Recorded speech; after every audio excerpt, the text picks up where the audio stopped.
The view here today was that it was going to be Matebo's day. All the pictures seem to point in that direction, except this one, where Wesley Courier wins the 2012 Boston Marathon. Last time I was here, I asked you guys for your prayers when I was going to run in Boston. I also asked you today that you pray for me every day from now until Chicago Marathon so that I can do the will of God when I run Chicago. Life and running, there is a kind of similarity. You have to challenge the pain. You have to run mentally first. You know, it's beyond your control.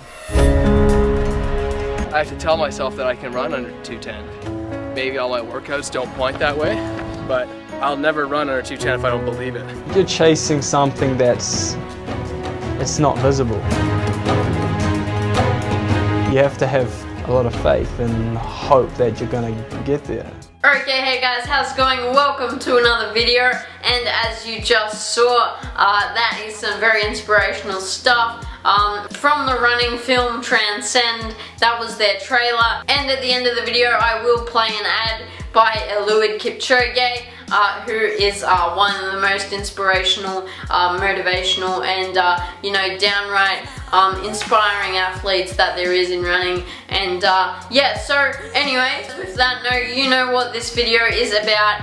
It is about whether a religious or spiritual athlete makes a better athlete, and this is especially in running because you have the biggest running group in the world coming from Kenya and Ethiopia and all these heavily religious countries, Muslims, stuff like that. I don't want to be racist here, but yeah, most of them are you know, Muslim or just heavily religious, believe in God, believe in something more than themselves. Yeah, I think that's just so important to get through what you want to get through in life, to achieve goals, to just dedicate yourself to one thing. I think that's really important, and I think it can really help you emotionally and mentally to get through the hard times and yeah, just the tough training. Maybe you can push yourself to another limit, to you know, another freaking K, you know, than you otherwise would have if maybe you didn't have that mental capacity, if you didn't have faith in, you know, that higher thing. But at the same time, guys,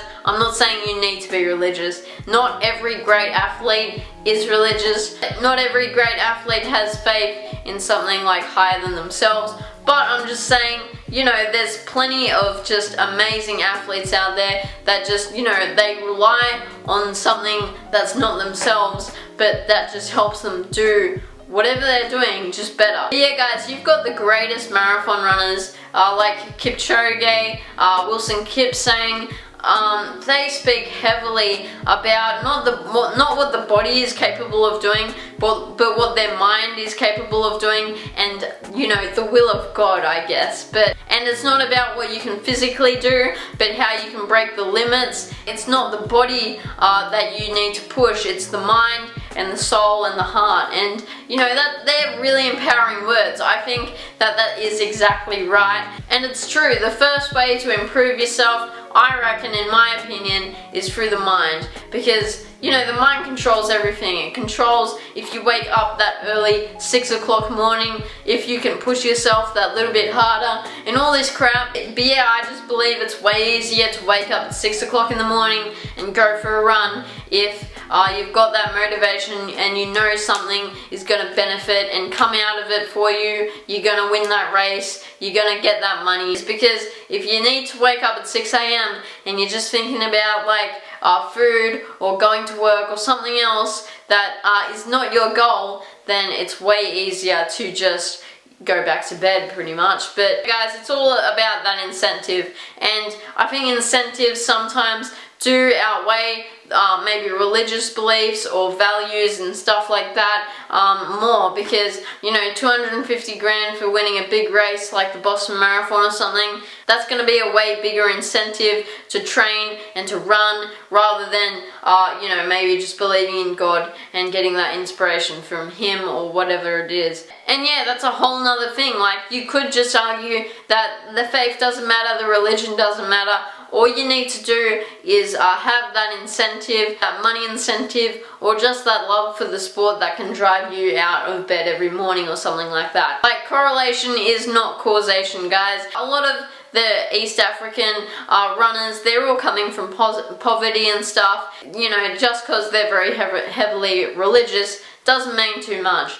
But I mean, you know, you still get these athletes who are very successful, you know, talking about the mind and religion and stuff like that, which I think is very positive. It's a very positive way to think. You can live a way happier life knowing that, you know, you're doing something for a purpose, you know. Not saying that, you know, you can't live for a purpose without, like, believing in something. But, you know, you can always believe in something higher than yourself. And some people, they believe that if you believe in God or something like that, you're just an idiot. Evolution is a fact, but, you know, it's everyone's opinion. It doesn't really matter. But yeah, it's always just good to have that mental clarity and, you know, just have faith. And you can even have that faith in yourself, because, you know, that's where it needs to be pretty much. But yeah, guys, I'm not trying to make this any religious video or anything like that. I just think it's really interesting how a lot of the best athletes in the world are just religious, have that higher faith. And yeah, I think I respect that a lot, to have faith in something. Yeah, sometimes it's hard, but yeah, to do what some of these athletes do, it's just incredible. And if they need something that's higher than themselves to believe in to do that, that's still incredible. And yeah, I don't have any problems with it, and I think it just inspires yourself, myself, and yeah, it's just so much better. So guys, that's just the video for today. Just a quick chat analyzing if religion you know, builds success, or if it's just a motive and an incentive to get to the top, whether it's for money or whatever it is, you know. So anyway, guys, what do you think? Do you think religion does play a big part in some athletes' successes?